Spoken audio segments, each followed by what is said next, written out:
Marcos capítulo 2, versículo 13 até o versículo 17. Recomendo a você que leia o Evangelho de Marcos, né? Nós já falamos isso aqui em outro momento, tanto eu quanto o pastor Ramsés. Quanto mais familiarizado você tiver com esse texto, melhor será a sua compreensão, a sua facilidade para acompanhar as ministrações e entendendo aquilo que está registrado nesse livro tão importante. Amém? Capítulo 2, a partir do versículo 13, diz assim, ó: De novo, Jesus foi para junto do mar, e toda a multidão vinha ao encontro dele, e ele os ensinava. Quando ia passando, viu Levi, filho de Alfeu, sentado na coletoria, e lhe disse: Siga-me. Ele se levantou e o seguiu. Achando-se Jesus à mesa na casa de Levi, estavam junto com ele e com seus discípulos muitos publicanos e pecadores, porque estes eram muitos e também o seguiam. Os escribas dos fariseus, vendo Jesus comer em companhia dos pecadores e publicanos, perguntavam aos discípulos dele: Por que ele come e bebe com os publicanos e pecadores? Tendo ouvido isto, Jesus lhes respondeu: Os sãos não precisam de médico, e sim os doentes. Eu não vim chamar justos, e sim pecadores. Vamos orar? Senhor, esta é a tua palavra que será pregada, que o teu Espírito Santo possa falar a cada um desses corações aqui presentes, inclusive o meu, e que por graça e por misericórdia o Senhor nos ajude a viver aquilo que nós aprenderemos com a tua palavra. Fica conosco, dá-nos a tua bênção, pedimos em nome de Jesus. Amém. Irmãos, durante o ministério público de Jesus, que durou 3 anos, ele enfrentou bastante oposição religiosa. Se você ler Mateus, ou Lucas, ou João, você vai perceber isso. Isso também está presente aqui no Evangelho de Marcos. Quando Judas Iscariotes vende Jesus por 30 moedas de prata, quando Jesus é pego, é preso, o texto diz que quem prendeu Jesus foram os principais sacerdotes, alguns escribas e também alguns anciãos. Então eles eram religiosos. Jesus foi capturado, Jesus foi preso pelos religiosos, que logicamente estavam acompanhados de soldados, de guardas, né? Mas quem estava chefiando a perseguição a Jesus eram os religiosos. Isso está lá no capítulo 13 ou 14 de Marcos e também nos outros capítulos dos outros evangelhos. O capítulo que nós lemos aqui, especialmente no sermão que foi pregado a semana passada, fala sobre a cura do paralítico, né? Alguns homens levaram ali um homem que estava enfermo, que não podia andar. Eles descem aquele homem pelo telhado da casa onde é que Jesus estava, e Jesus cura aquele camarada. E o texto diz que os fariseus, que os religiosos, eles ficavam vendo aquilo, e depois de eles terem ouvido Jesus dizer que ele perdoaria os pecados daquele homem, eles ficaram imensamente contrariados, e eles começaram a questionar e a criticar Jesus no próprio coração. Eles não esboçaram num primeiro momento palavra alguma, mas eles pensaram: como é que esse camarada pode ser tão pretensioso ao ponto de dizer que perdoa pecados? Somente Deus perdoa os pecados. Esse aí é um ser humano, ele é um homem de carne e osso, eu estou de frente com ele, como é que ele perdoa pecados? E Jesus então, conhecendo aquilo que estava no coração daquele homem, disse para eles: o que é mais fácil? Dizer para esse homem aqui: levante e ande, ou que os pecados dele estão perdoados? Então você percebe que aqui começa essa relação de oposição que Jesus sofre dos religiosos. Vire a página da sua Bíblia, vai lá para o capítulo 3 de Marcos. Nós ainda vamos chegar nesse texto, mas eu só quero mostrar para vocês um detalhe que aparece nele. Capítulo 3, versículo 6, diz assim, ó: Os fariseus saíram dali e com os herodianos logo começaram a conspirar contra Jesus, procurando ver como o matariam. Então você percebe que desde o começo do ministério, Jesus teve de lidar com a oposição dos religiosos. E lá no comecinho eles já estão tramando como é que eles podem matar Jesus. Jesus está realizando curas, muitas pessoas estão ao redor de Jesus e eles não gostam disso. Jesus vai ganhando seguidores, eles vão ficando incomodados com isso, e eles têm a brilhante ideia: a melhor forma da gente acabar com esse camarada é matando ele. Então vamos procurar a melhor ocasião para matá-lo. Então Jesus conviveu por 3 anos com esse tipo de oposição, né? Isso mostra um pouco daquilo que o profeta Isaías fala sobre Cristo, como Cristo sendo o servo sofredor, que é a temática dessa série de mensagens que a gente está ouvindo domingo a domingo. Marcos fala de Cristo como sendo o servo sofredor, e o sofrimento que ele experimenta não é apenas o sofrimento vicário, mas é o sofrimento da encarnação, da oposição, do enfrentamento dos religiosos com relação a Jesus. E esse texto então explica para nós algumas coisas, inclusive um pouco dessa oposição que Jesus está recebendo desses homens religiosos em Israel. Primeira coisa que o texto mostra fala sobre a multidão e o ensino de Jesus. O versículo 13 diz assim, de novo, Jesus foi parar junto do mar, e toda a multidão vinha ao encontro dele, e ele os ensinava. De novo, então, significa que ele já tinha ido pelo menos uma vez, né? Se você voltar uma página para trás, o capítulo 1, versículo 16 diz: caminhando junto ao mar da Galileia, Jesus viu os irmãos Simão e André, que lançavam redes ao mar, porque eram pescadores, e lhes disse: venham comigo, eu farei com que vocês sejam pescadores de gente. Mais à frente encontrou Tiago e João, seu irmão, e também os chamou para que deixassem a rede e pudessem segui-lo. Quando Jesus chama os primeiros 4 discípulos, ele chama esses homens exatamente na beira do mar, que na verdade não é mar, né? É o lago de Genezaré, é o mar da Galileia, é um rio de água doce, mas que é denominado como sendo mar, um lugar extremamente importante para Israel, tanto naquela época quanto até mesmo atualmente. O capítulo 2, Jesus se volta para aquela região geográfica. Jesus vai novamente à região onde ele já tinha estado. E o texto diz que junto dele se ajuntou uma multidão, e elas ficaram próximas a ele, e ele ensinava essas pessoas. Então, o primeiro ensino do texto fala sobre a relação que Jesus estabelece com a multidão. E multidão, irmãos, não tem rosto nem nome. Multidão é simplesmente multidão. Na multidão, as histórias pessoais, elas são silenciadas, elas são caladas. Quem estava lá? Não sei, era uma multidão. Não importa se estava lá o Pedro, o João, o Joaquim, o Antônio, a Maria, a Esther, não importa, era uma multidão.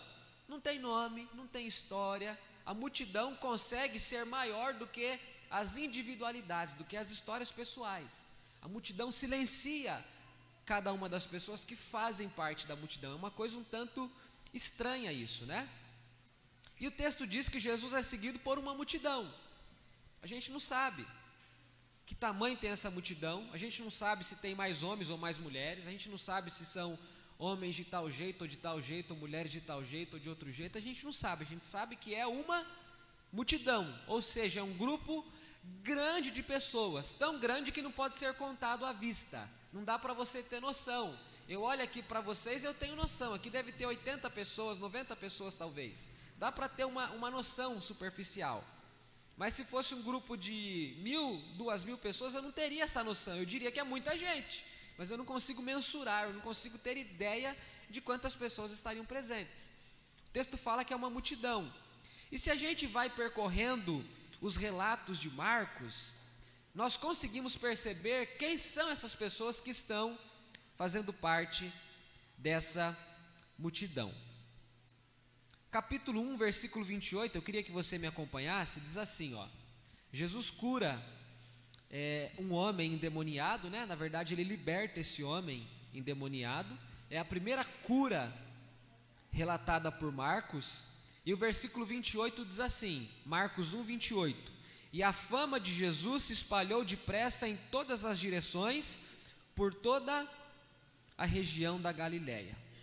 O texto mostra para nós aqui que Jesus se tornou muito conhecido na Galileia, em função de uma cura, de uma libertação que ele realizou com relação ao homem que estava sendo possesso por Satanás e sofrendo terrivelmente.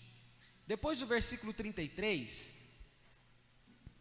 o texto diz que depois do pôr do sol, Jesus já tinha curado a sogra de Pedro, que estava enferma também, com febre acamada, e as pessoas, e o texto é enfático em dizer que toda a cidade, né, é uma expressão metafórica para mostrar quantas pessoas haviam procurado Jesus. Eu não creio que seja literalmente toda a cidade, mas o texto está mostrando que era muita gente. Talvez seja toda a cidade, porque as cidades eram pequenas, não eram como cidades agora de 200, 300 mil habitantes. Mas de qualquer forma, o texto está mostrando que é muita gente. O versículo 33 diz: toda a cidade estava reunida à porta da sua casa. Bom, o versículo que nós lemos anteriormente diz que ele ficou conhecido em toda a região. Agora diz que toda a cidade está procurando por ele. Depois o versículo 45, do mesmo capítulo, depois dele ter curado um homem leproso, o versículo diz assim: mas ele, tendo saído, começou a proclamar muitas coisas. Está falando do homem que recebeu a cura, e começou a divulgar a notícia, a ponto de Jesus não poder mais entrar publicamente em nenhuma cidade. Por isso permanecia fora, em lugares desertos, e de toda parte vinham ao encontro dele. Você está acompanhando o raciocínio de Marcos? Olha quanta gente está sabendo da existência de Jesus e está correndo atrás de Jesus. O capítulo 2 fala da cura de um homem paralítico, e quando chega no versículo 2, o texto diz assim: muitos se reuniram ali, a ponto de não haver lugar nem mesmo junto à porta, e Jesus anunciava-lhes a palavra. Aí então a gente chega no versículo 13, que é o que nós lemos. De novo Jesus foi para junto do mar, e toda a multidão vinha ao encontro dele, e ele os ensinava. Eu não tenho coragem de afirmar quem é essa multidão, mas eu tenho coragem de supor quem é essa multidão. Essa multidão me parece ser todas aquelas pessoas que ficavam encantadas com o poder de Jesus sobre o corpo humano, sobre as doenças, sobre as mazelas humanas. E eles tinham visto Jesus curar leprosos, eles tinham visto Jesus libertar pessoas possessas, eles tinham visto Jesus curar paralíticos, eles tinham ouvido falar sobre Jesus ter curado a sogra de Pedro, eles trouxeram todos os seus doentes à porta da casa onde Jesus estava naquela ocasião, e eles agora estão fascinados com aquilo que Jesus é e com aquilo que Jesus faz.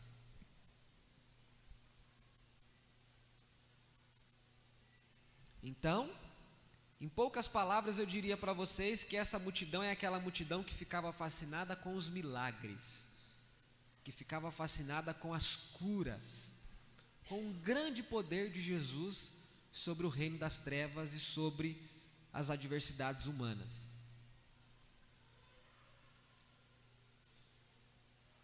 Jesus não chama esse povo de interesseiro. É curioso isso para mim, porque particularmente, eu já disse isso muitas vezes, a multidão que seguia Jesus era uma multidão de gente interesseira, que gostava dos milagres, que gostava das bênçãos, que gostava de uma vida melhor. Eu já disse isso algumas vezes, mas eu confesso para vocês que hoje, olhando para Marcos, eu tenho uma visão um pouco diferente dessa multidão. Essa multidão é uma multidão de gente que está exposta às questões difíceis da vida, e que naturalmente buscam sair dessas situações difíceis. É um movimento natural da vida. É um movimento natural, com as suas exceções, né? Quando o ser humano fica adoecido, às vezes esse movimento que eu estou chamando de natural não é tão visível, não é tão percebido, mas em situações de adoecimento, de exposição a sofrimentos intensos,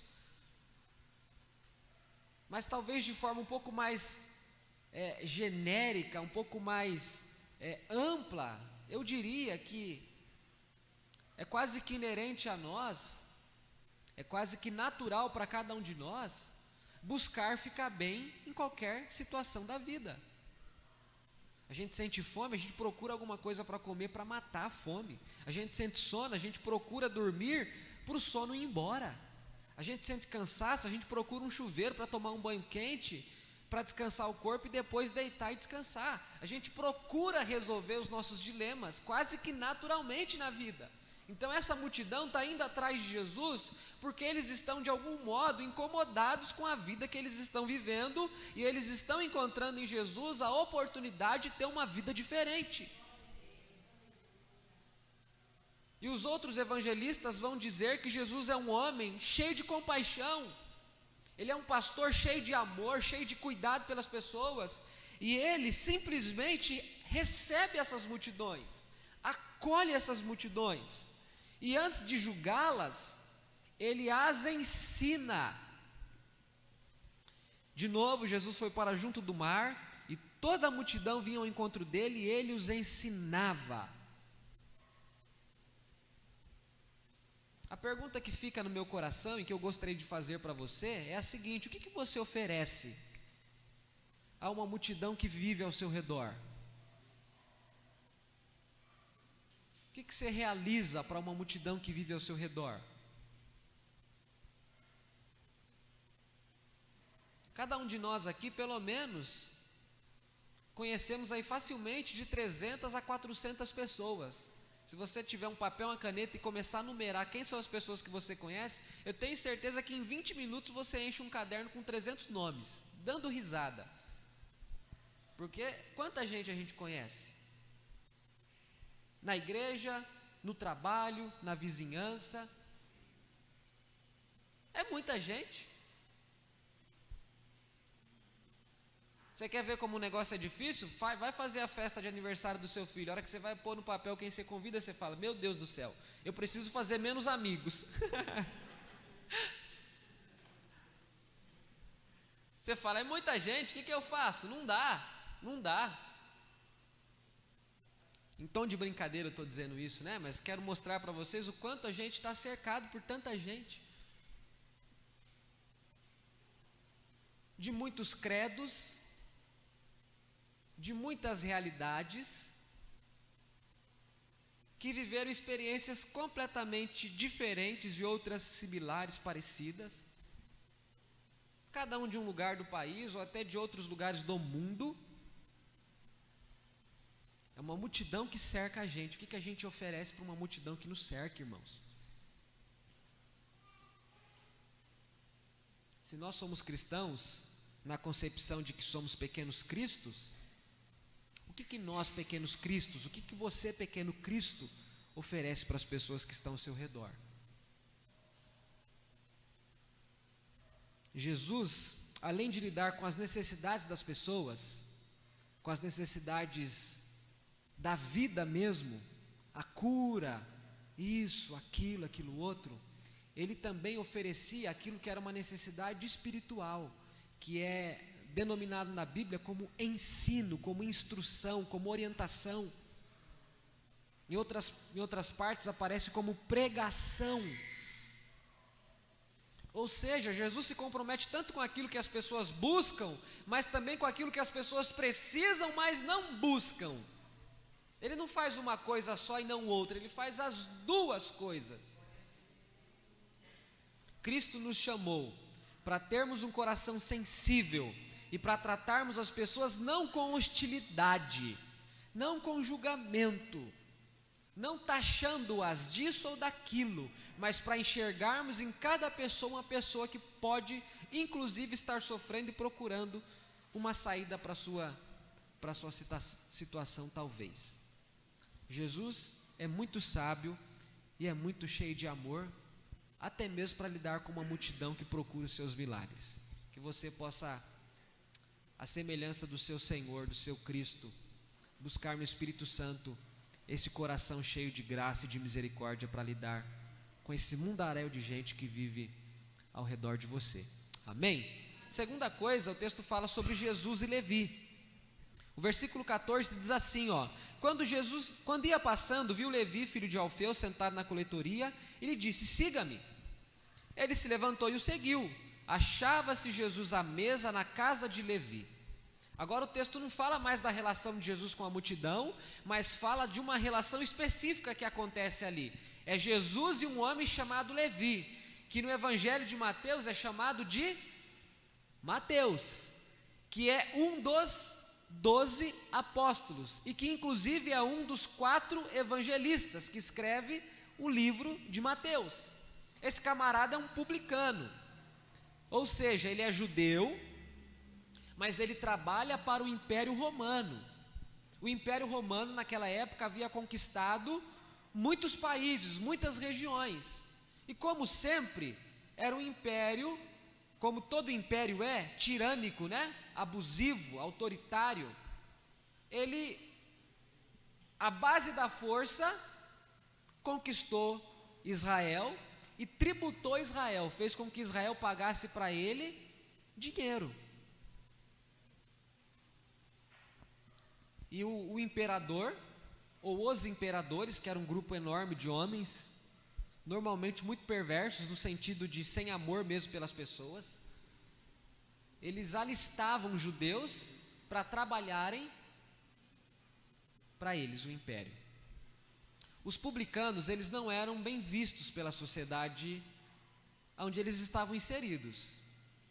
Imagine que um judeu trabalhava para um imperador, e ele então cobrava o imposto, né? E era muito natural, era frequente que o publicano cobrasse, por exemplo, o dobro ou o triplo do imposto. Então aquilo que era do Estado ia para o Estado, mas aquilo que não era do Estado ia para o bolso dele. Você já ouviu falar alguma coisa tipo assim, nota fria, alguma coisa nesse sentido assim? Esse negócio é bem antigo, sabe? O negócio custa 50 mil, na nota vem 200 mil, esse negócio é muito antigo. É você e eu que muitas vezes não conhecemos a história, mas os homens que nos governam, para nossa infelicidade, conhecem a história e repetem ações antiguíssimas. Os publicanos faziam isso. Eles pegavam aquilo que era devido ao império e cobravam o excesso, e aquilo que era o excesso ia para o bolso deles. É por isso que Zaqueu era riquíssimo e falou que devolveria 4 vezes mais aquilo que ele tinha defraudado. Zaqueu era um publicano, e um dos apóstolos de Jesus era um ex-publicano. Ou seja, tudo indica que Mateus era um camarada afortunado de forma ilícita. E Jesus então encontra esse camarada, né?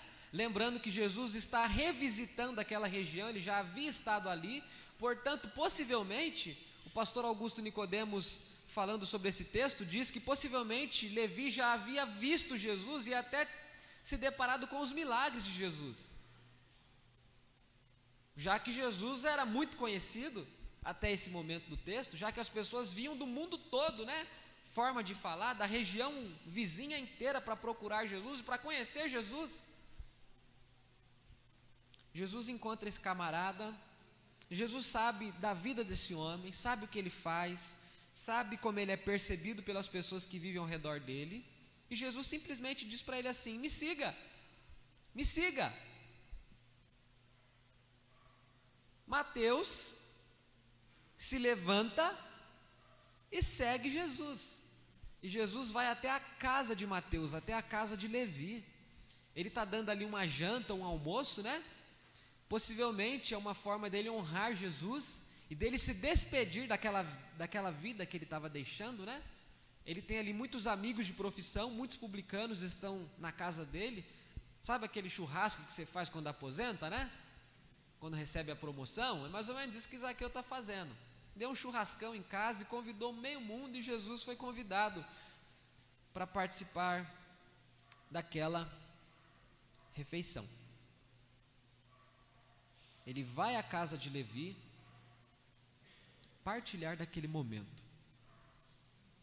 E no contexto do Oriente Médio, e o antigo Oriente Médio, né, que é o mundo bíblico, fazer refeição com alguém é sinal de aliança, de comunhão, é sinal de proximidade, de amizade.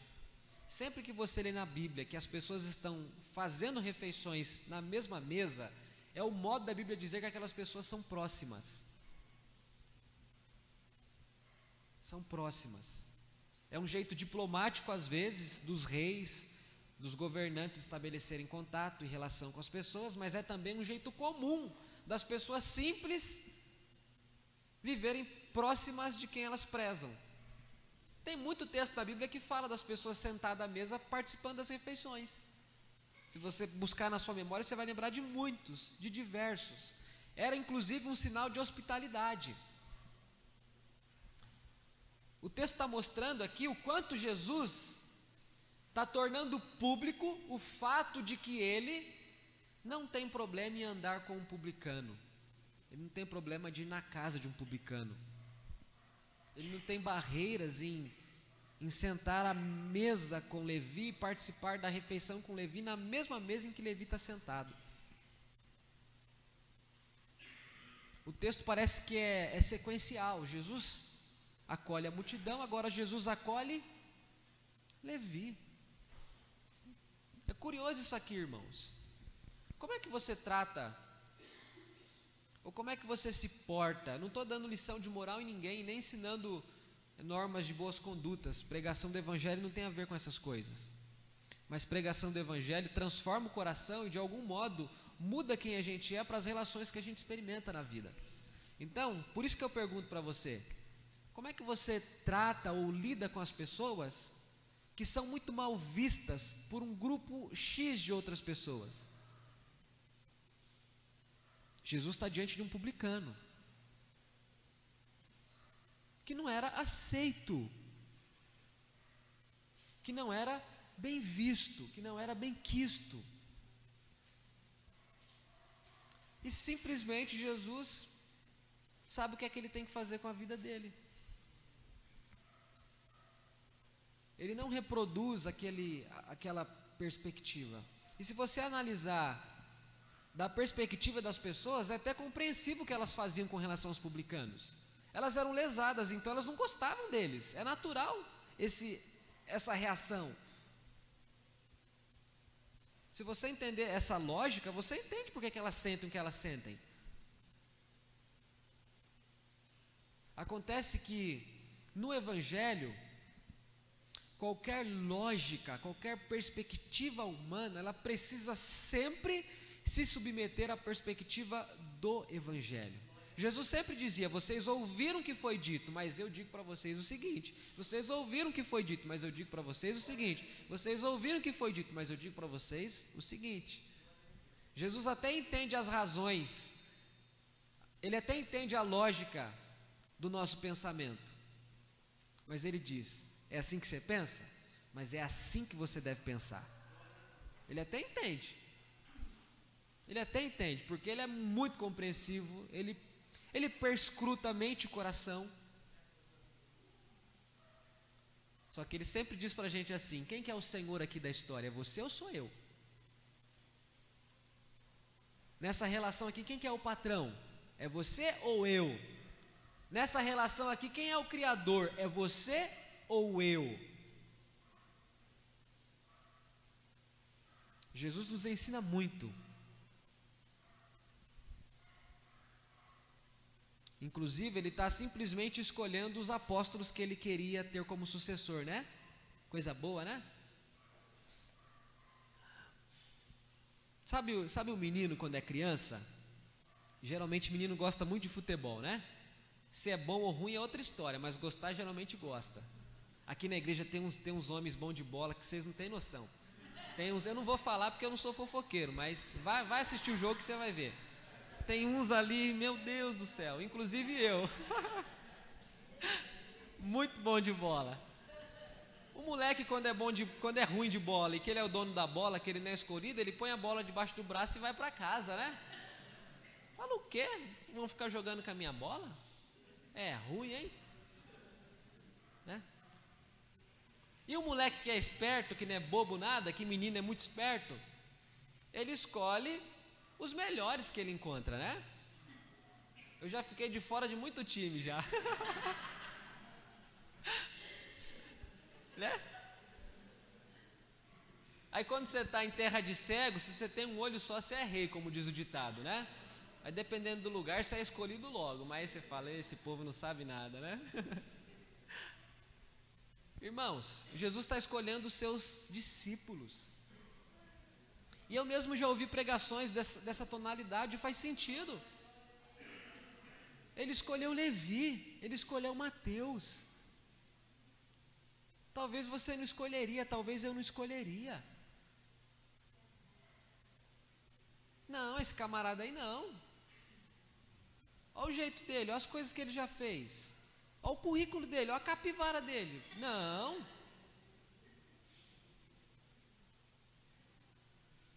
Sabe o que é engraçado? Que quando a gente fala de Levi, a gente sempre acha que Levi é o nosso vizinho. E eu vim dizer para vocês que o Levi é você. Deus olhou para você, aceitou você, acolheu você. Porque a gente sempre pensa que é o outro, né? E a gente fica com uma humilde soberba olhando para o outro, né? Coitado do Totó, olha. Não, sabe, tem tom de humildade, é humildade coisa nada. É arrogância, é prepotência, é soberba, é tudo, menos humildade. E o Levi sou eu.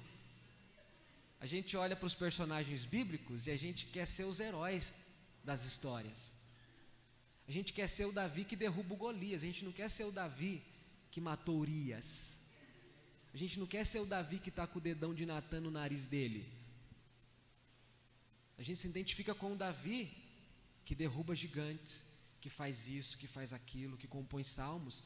Mas nós não queremos ser o Davi que está chorando porque Absalão está atrás dele, doido para matá-lo. A gente quer ser o Pedro que prega e 3.000 pessoas se convertem, mas a gente não quer ser o Pedro que escuta o galo cantando porque negou Jesus. E essas histórias estão lá para dizer que nós somos tanto um quanto o outro. E um e outro não são um e outro, é a mesma pessoa. O Evangelho produz no nosso coração gratidão a Deus, porque Deus me escolhe. E eu ouvi essa frase há poucos dias, apesar de mim. Apesar de mim, Ele me escolhe. Apesar de conhecer meu coração, Ele me escolhe. Apesar de conhecer a minha vida, Ele me escolhe. Apesar de conhecer minhas debilidades, minhas imperfeições, Ele me escolhe. Apesar de saber que tem muita gente melhor do que eu, Ele também me escolhe. Ele escolhe os outros, mas também me escolhe. Ele vocaciona os outros, mas também me vocaciona. Ele chama os outros, mas Ele também me chama. E o texto então fala de Jesus e os pecadores. Versículo 15 diz que Jesus estava sentado à mesa na casa de Levi, e junto com ele tinha muitos publicanos e pecadores. E o texto diz assim: porque eram muitos e também o seguiam.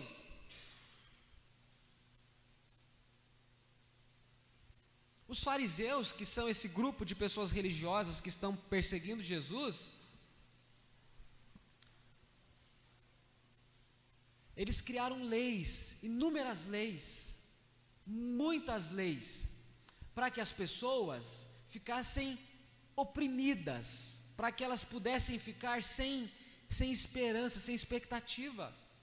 Deus deu a Moisés 10 mandamentos. Os fariseus conseguiram fazer de 10 mandamentos 600 e tantas leis, do tipo assim: não coma sem lavar as mãos, do tipo não ande mais do que tantos metros ou quilômetros por dia, e por aí vai. Use os copos, mas lave-os primeiro antes de usar. Não coma sem lavar as mãos. Isso é um monte de leis. E as pessoas ficavam oprimidas, sobrecarregadas. E todo mundo que não se encaixava nesse modelo dos fariseus eram reprimidos, eram desprezados. E Jesus tem uma multidão que o acompanha para onde ele vai. E Jesus é acompanhado por pecadores. Quando eu li esse texto, sabe o que me veio à mente na hora? O Salmo 1, que diz que não é para o homem andar com os ímpios, nem fazer isso com os tais, nem se sentar na mesa dos escarnecedores. Eu lembrei desse salmo na hora. Eu acho que esse texto faz uma alusão sutil ao Salmo 1. O curioso é que num primeiro momento parece que Jesus desobedece o Salmo 1, né? Porque ele está com esses camaradas, sentado à mesa com eles. Vai escolher mal companhia assim lá não sei aonde, né? Vai ter gosto ruim para ter gente por perto assim como Jesus? É o que os fariseus achavam.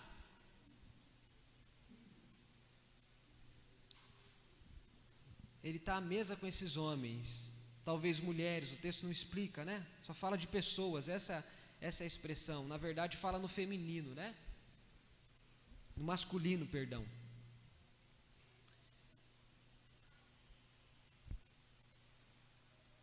Mesmo sendo perfeito, Jesus não sofria de um fascínio por andar com pessoas perfeitas. Se alguém que já viveu no mundo tinha condições de ter tal exigência, seria Cristo. Sendo perfeito, ele andou com imperfeitos. Irmãos, nós, muitas vezes imperfeitos, buscamos pessoas perfeitas. Se você é casado, você sabe por que o seu casamento às vezes não vai do jeito que você quer. Porque a sua esposa é imperfeita, ou porque seu marido é imperfeito, não é assim? Não é você que é imperfeito, é ele ou ela que é. A gente vive nessa perspectiva na vida. A gente vive a vida a partir desse prisma.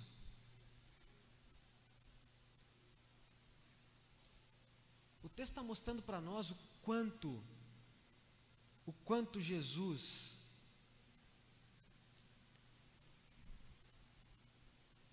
era aquilo que a palavra diz que ele era. Eu li um livro esses dias, eu comentei sobre esse livro. O livro chama-se O Anticristo, foi escrito pelo filósofo Nietzsche, um alemão. E o Nietzsche é um camarada muito ousado. E ele fala coisas do cristianismo que merecem ser ouvidas, merecem ser pensadas. Ele tem uma frase muito curiosa. Ele diz que se houve um cristão que pisou nesse mundo, esse cristão era Cristo. E é verdade, gente. Se houve um cristão que pisou esse mundo, esse cristão era Cristo. Cristo é o cristão perfeito, Cristo é o homem perfeito, Cristo é o Filho de Deus. É lógico que quando ele fala, ele talvez tenha isso em mente, porque ele tinha conhecimento de teologia, ele era de família cristã, ele era filho de pastor luterano, mas não é exatamente isso que ele tem em mente, mas dá para entender que ele também tem isso em mente, tem outras coisas, mas também tem isso. Então tem verdade nisso. Cristo é perfeito naquilo que faz. Como é que é a nossa lida, como que é o nosso tratamento, como que é a nossa convivência com os pecadores? Sabe, a missão que a gente tanto prega que a igreja tem, depende disso, irmãos. Se ninguém quiser andar com os homens e com as mulheres que estão vivendo sem Deus e que são do jeito que são, como é que eles poderão ouvir o Evangelho? Eu pergunto para você, e você não precisa me responder para eu ouvir não, mas pensa nisso. Sabe aquele menino que bate no seu filho na escola, ou aquele vizinho chato, ou aquele fulano que você conhece, sem Deus? Eu estou falando de pessoas sem Deus. Quem é que vai se aproximar dele e falar do Evangelho para ele? Quem é que vai enxergar nele uma pessoa criada à imagem e semelhança de Deus, ainda que ele seja perdido em seus próprios pecados? Jesus dizia que o sal não tem valor se ficar dentro do saleiro, ou se perder o sabor. De que adianta você ter a luz e colocá-la debaixo de uma cama com uma manta, com um edredom? Ela pode alumiar estando debaixo de uma cama tapada? A luz é para ser posta no alto, onde ela possa alcançar as trevas. O sal não tem valor se ele não for misturado a alimentos. Sozinho o sabor dele não tem utilidade alguma, só tem utilidade quando unido a outra coisa, a outra substância, a outro alimento. Em algum momento da vida a gente se desvirtuou daquilo que Cristo nunca pretendeu que acontecesse conosco. Que o Senhor possa abrir os seus olhos e amolecer o seu coração para você entender que os pecadores a quem você conhece, eles podem conhecer a Deus simplesmente se você partilhar da vida deles, simplesmente se você estiver perto deles.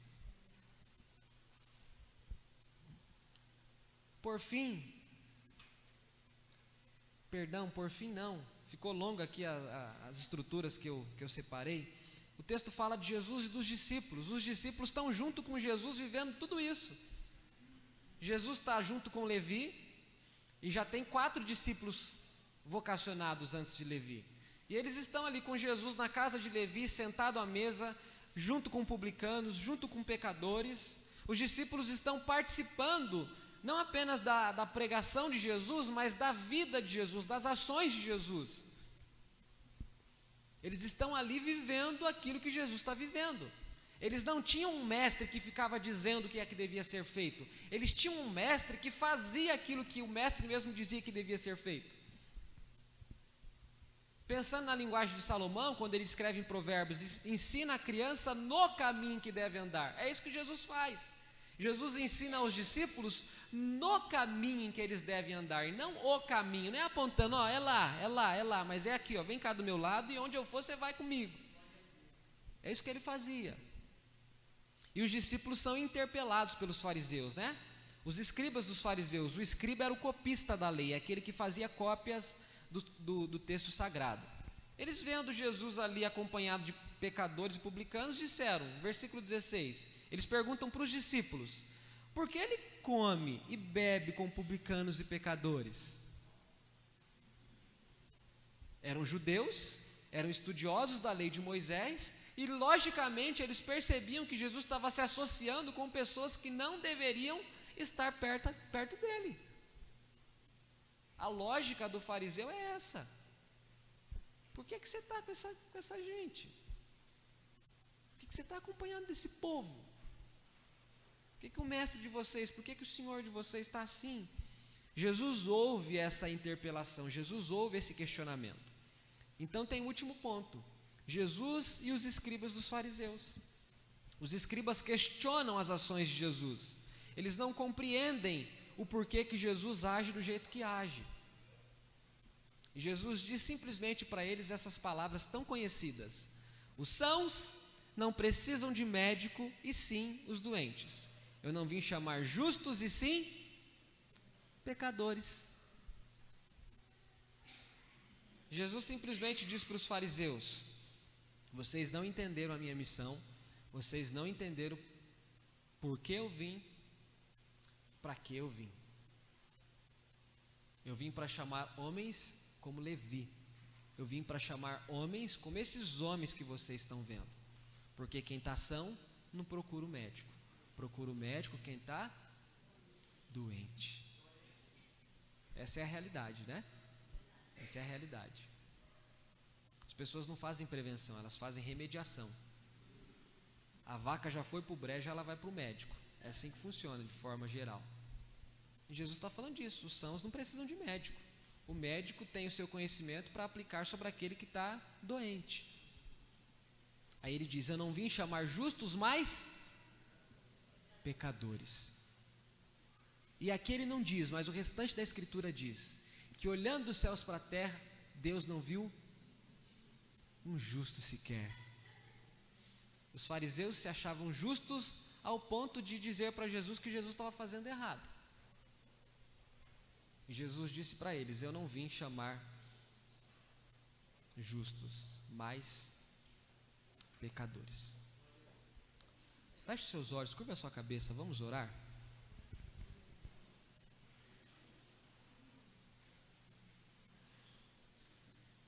Ore ao Senhor.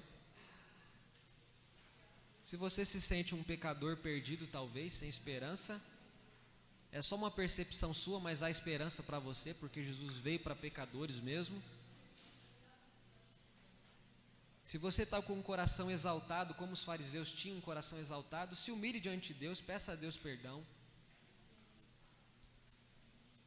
Se você reconhece que precisa de um coração mais compadecido, mais generoso, mais misericordioso, diga para Deus. Eu não sou um homem perfeito dizendo para vocês que vocês são imperfeitos. Eu sou um homem que também lida com tudo isso. Eu também tenho um sentimento muito soberbo em muitas vezes. Me acho superior às pessoas em muitas vezes. Isso é pecaminoso, isso é errado, isso não agrada a Deus. E eu preciso reconhecer o meu pecado diante de Deus e falar: Senhor, me perdoe e me ajude a fazer de forma diferente. Me ajude, me ensine. Senhor, obrigado. Aqui está a tua igreja, aqui está o teu povo. Esse povo é amado pelo Senhor, o Senhor nos ama. Aqui tem um grupo de pessoas e um grupo de pecadores, homens e mulheres imperfeitos. O Senhor conhece isso perfeitamente. O Senhor conhece o meu coração. O Senhor conhece o coração de cada um desses irmãos e irmãs que aqui estão. Mas o Senhor morreu no nosso lugar. O Senhor morreu para dar a nós vida eterna. O Senhor morreu para dar para nós vida nova. O Senhor morreu para dar para nós a habitação do Espírito Santo. O Espírito Santo que santifica, que transforma, que aperfeiçoa. Espírito Santo, faça em nós a obra que o Senhor já iniciou, complete, aperfeiçoe em nós a obra que o Senhor já iniciou. Ajude esta igreja a ser uma igreja amável com os pecadores. Eu não estou falando de tolerar o pecado das pessoas, não é nem isso que o texto diz. Mas é simplesmente estar perto dos pecadores. O Senhor fez aquilo que fariseu algum fazia, aquilo que judeu fundamentalista algum fazia, Senhor. O Senhor de fato quebrou tradições e tradicionalismos que haviam sido instituídos há tanto tempo, e isso gerou inclusive as perseguições que o Senhor sofreu. Ajuda esta igreja, ajuda este povo, ajude cada um de nós a sermos misericordiosos, não apenas para quem está aqui do nosso lado na igreja, mas para aqueles que estão lá fora, distância de nós. Deus, a tua igreja não pode apenas ouvir a mensagem da misericórdia, ela precisa se pôr nesse lugar da misericórdia. Isso precisa acontecer a partir de cada família, no casamento desses irmãos aqui, no esposo, o esposo sendo assim para a esposa e vice-versa. Isso precisa acontecer aqui nas nossas relações fraternas uns com os outros. Isso precisa se expandir lá para fora, no trabalho, nos estudos, nas relações outras que todos nós temos, Senhor. Nos ajude, nos ajude. E que haja gratidão no nosso coração, porque o Senhor também veio por nós. O Senhor veio para nós doentes, que precisam de médico. O Senhor é um médico, o médico do nosso espírito, da nossa alma, aquele que tem perdão aquele que tem poder para curar a doença que mata, que nos distancia do Senhor, que é o pecado. Obrigado, Senhor. Obrigado. A esperança para todos nós, que nós possamos nos voltar para o Senhor. Espírito Santo, amoleça o nosso coração, quebrante o nosso coração e ajuda-nos no teu poder viver a tua palavra. É o que nós te pedimos com gratidão, em nome de Jesus. Amém.